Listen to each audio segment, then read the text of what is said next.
In order to make a relevant, efficient, and effective schedule, a project manager needs to make sense of all the things that need to get done. There can't be any ambiguity in the descriptions of the work because a project manager doesn't want the team members interpreting the project tasks in their own way.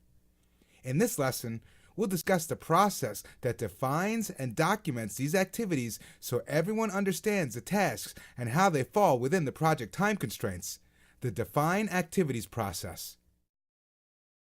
The purpose of the Define Activities process is to identify and clarify the tasks that need to be done in order to produce the project's deliverables. The project manager will use the scope baseline as a starting point in order to break down the deliverables and ensure that the activities do not extend beyond the boundaries of the scope of the project.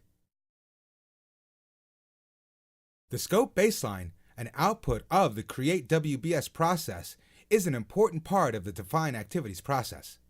It helps the project manager to keep the activities that are being defined in the proper perspective so the activities don't become bigger than the project itself. The scope baseline is made up of three elements: the WBS dictionary, and the project scope statement. Just like in the Create WBS process, a project manager can use decomposition to break down the work into a more detailed level. The Define Activities process involves examining the work packages in the lowest level of the WBS and breaking them down further into project activities. For example, if a project goal is to have a successful party and a work package in the WBS is to make a pizza for the party, the activities derived from this could include select a pizza recipe, determine which ingredients are needed, mix ingredients, place in oven, and remove from oven. The first input into the Define Activities process is the Schedule Management Plan.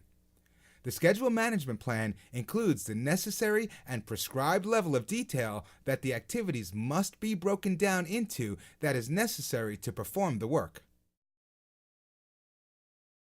The scope baseline not only includes the WBS, but it will also list any constraints or assumptions that have been documented for the project.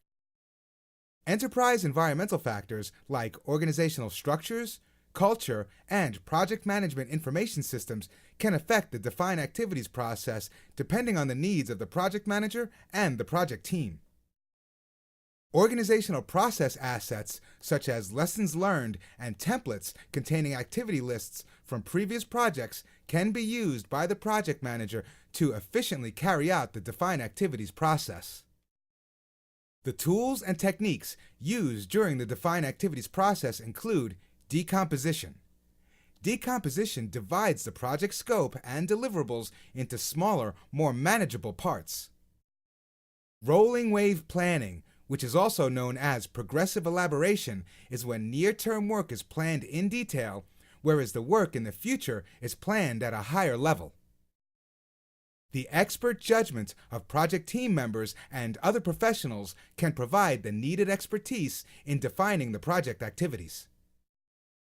The outputs of the Define Activities process include activity lists. These lists compile all the scheduled activities on the project. Activity attributes detail the description of each activity.